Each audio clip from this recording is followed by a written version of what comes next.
بسم الله والحمد لله والصلاة والسلام على رسول الله والعاقبة للمتقين فلا عدوان إلا على الظالمين. أخيات الشرفت له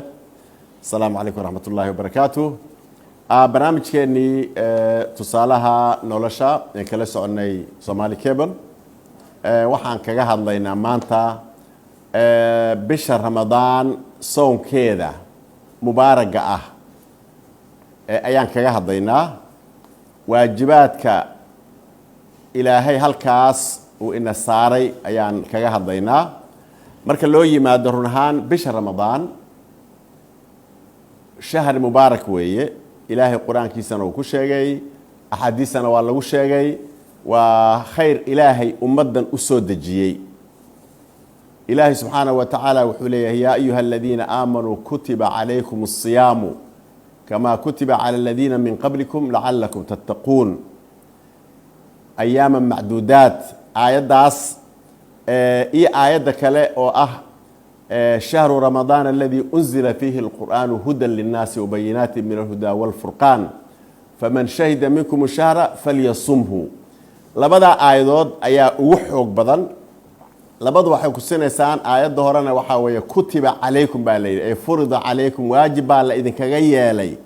صونك بشهر رمضان إنا صونتان واجب على إذن كغيالي بالليل بشهر رمضان واجب كلا إنك غيالي رمضان طبعا مركز الليل هذا كتب عليكم الصيام إذا واجب حكوية هاي ضدك أمدا مسلمك أي واجب كوية هاي طبعا علماء دا صفي عن بي هالكاس وهلين طبعا وحا واجب كاسي وقبنا روح كستا أو مسلمة أو قانقاري أو عقل لهون والين ama marka cudur kale oo sida hada safarka iyo waxyaalaha la midka iyo jirada oo kale iyo aan qabin ayaa maartay iyo waajib ku yahay taas ayuu waajib ku yahay dhamaan marka waxa weeye waajibaadkaas marka guud ahaan meesha saaran waa waajibaad culus oo ummadii muslimka ahayd ruux ka soo qaan gaadhay marka la yiraahdo waad garanaysaan marka culayska uu leeyahay taban soonku wuxuu waajib ku ahaa ummadihi aan soo dhaafnay dhamaantood ayuu waajib ku ahaa ummadahaas oo min nabi aadan laga soo bilaabo sida aayada laga fahmayo kama kutiba ala alladina min qablikum dadkii ummadihi inaga horeeyay ee anbiyada loo soo diray yu soonkani waajib ku ahaa dhinaca kale وحلا يابله إذن وحاوي ودينتن سو سعتي أركان بي مدولي بلاهيد لكن صونكم مركب حو كميديا هاي دينتا إلهي سو سعتي ومدول بقى يا واجب حال غير بشهر رمضان إني صونتو وفضل مركب بشهر رمضان أي جار لتاي طبعا مركي فضل جد اللوي مادو وحاوي وكهذا الدون هدي لا يدهدو طبعا صون كان وحو واجب كويا هاي مركا ومدة مسلم كوردن wuxuu waajib ku ahaa ummadihi aan soo dhaa ummadihi inaga horeeyo dhan ayuu waajib ku ahaa sida daraadeed waxa dhinaca kale soonkani wuxuu kamid yahay arkaanta islaamka ee shanta waa mid kamid ah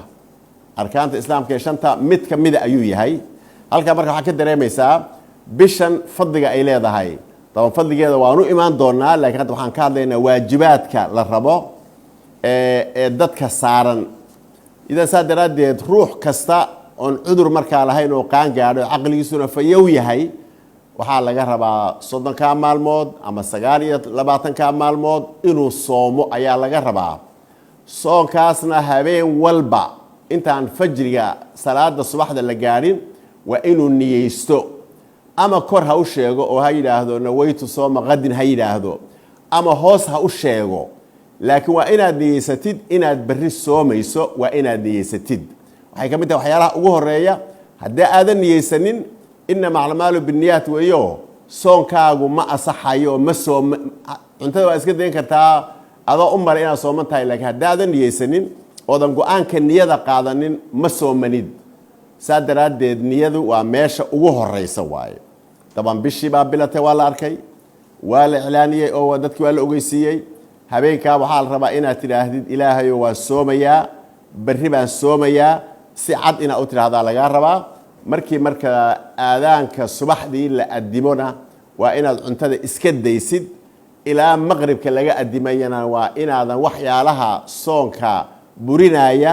aadan u dhawaanin dabcan waxa soonka burinaya inagu dad muslimaan nahay oo waa naqaanaayo waxaa kamid ah cuntada kamid ah waxaa kamid ah biyaha kamid ah waxaa kamid ah haddaad iska matajiso adigu isaga matajisa kamid ah daban haddii lamaanuhu ay isla seexdaan ayaa kamid ah ramadaanka maalan maalinta ramadaanka oo kale daban waxaasoo dhan waa wax soonka burinaya waxaa la rabaa marka la weysaysanayo inaan biyaha aysan si dhib yar aynan jidhkaaga u gelin oo waardiya iska haysa ayaa la rabaa waxaa marka soonka burinaya oo toos u burinaya oo soonka una asaxaynin waa waxaas waaye waxyaalo kale oo soonka dhibaya ayaa iyaguna jira oo waxaa ka mid ah dembiga la galayo sida xanta oo kale sida carabkaaga inaad dadka la dirto oo kale inaad dadka caydo oo kale oo nabiga calayhi salaatu wasalaam uu axaadiisa qaarkeed ku sheegay ruuxii carabkiisa dadka nabadgelin waaya biyo iyo ilaahay dan uu ka leeyahay inuu biyo iyo iska daaya cunto macno ay leedahay ma laha yani waxaa weeye soonkaaga wuxuu ku buri karaa waxyaalo fara badan daahir ahaan inaad soontay weeye laakiin markii aad dembi badan samayso ajirkaagiiba waxaas ayaa cunaya soonkaagiina lama aqbalaya macnaheedu waa sidaas waaye haddii marka fiiri sidaas loo fiiriyo waajibaadkaasaa inoo dul saaran marka ilaahay sharafu inoo keenay oo qurux meydhana waaye marka markii faqrudiin araazi ninka tafaasiirta ugu waaweyn leh markuu aayaddaas uu fiiriyey wuxuu yidhi bini aadamkan laba qaybood uu ka samaysan yahay qayb waxaa weeye waa jidhkan bini aadamka oo cuntadan iyo waxaas u baahan oo bini aadam dabcan nool oo u baahan sida xoolaha oo kaliya isaga iyo kulli waa isku wada mid dhinacna waa ruuxda inagu jirta oo ilaahay subxaanahu wa tacaala uu inagu rakibay saa qur-aanku marka oo unzila fiihi lqur'aan marka la leeyahay waxaa weeye bisha ramadaan marka qur-aanka meeshuu ka soo degay oo ilaahay subxaanahu wa tacaala uu ka soo dejiyey samooyinka inta laga keenay ayaa samadan adduunka ayaa laysu keenay bisha ramadaan iyo habeenkii leylatulqadriga la keenay marka wuxuu leeyahay ramadaanka marka la soomaayo waa horta dabaaldeg oo khayrka weyn ee yimid ee muslimiintu kulligood ku faraxsan yihiin qaybta kalena waxaa weeye marka la fiiriyo macnaha uu ku fadhiyo ramadaanku waxaa weeye innaga dhulka ayaa aada ugu dheganahay leanno cuntadan iyo beertan iyo xoolahan iyo caruurta la dhalaayo iyo waxaasoo dhan dhulkana calaaqa la leeyihiin dhulkaan ku xidhannahay laakiin ramadaanka oo kale iyo daacada waaweyn een samaynayno kor bay inoo qaadaysaa markaasay meeshuu qur-aanku uu ka yimid oo samooyinka ahayd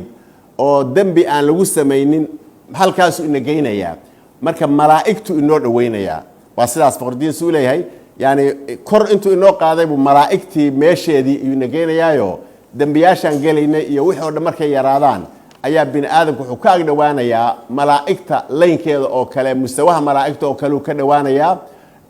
mararka qaarkood ambiyada oo kaleba malaa'igta way ka sareeyaanba xagga marka la yidhahdo fadliga iyo de waxay qabanayaan iyo khayrka loo soo diray saa daraaddeed waxaa weeye waa dabaaldeg loo dabaaldegayo nabiga calayhi salaatu wasalaam ilaahay subxaana wa tacaala wuxuu leeyahay hudan linnaas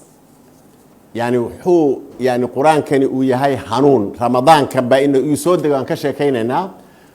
qur-aanku marka dadku hanuuninayaayo mugdigii lagu jiray wuu idinka saarayaayo wuxuu idiin bixinayaa meel iftiin leh oo quruxsan oo isha iyo qalbiga iyo dhegtuba ay ku qabowsanayaan hanuunkaas ayuu idin geynayaa dhinaca kalena waxaa weeye ilaahay subxaanahu wa tacaala hudan linnaasi iyo walfurqaan yani waxaa weeye xaqa iyo baatilkii dadka mugdiga iskaga dhex jiray oon la garanaynin meeshee sax iyo meeshee qaladana tanaa daaweysay oo isaga ayaa wuxuu kala bixiyey xaqii baatilkii iyo xaqii buu kala soocayaa marka saa daraaddeed bisha ramadaan qur-aanka la soo dejiyey waxaa weeye malaa'igta laynkeediina kor buu ina geynayaa oo ruuxdeennii oo dhan buu iyuu cirka geynayaa dhinaca kalena amal buu inagu abuurayaa ilaahay marka nabiga calayh isalaatu wasalaam wuxuu yidhi ilaahay subxaanahu wa tacaala ayaa idinku fardiye buuhi oo hadde qur-aanka kor bukay kutiba calaykum asiyaam kolka la leeyahay marka la leeyahay ilaahay baa idinku waajib idinkaga dhigay buu yidhi dad yahow oo waajib baa laynagaga dhigay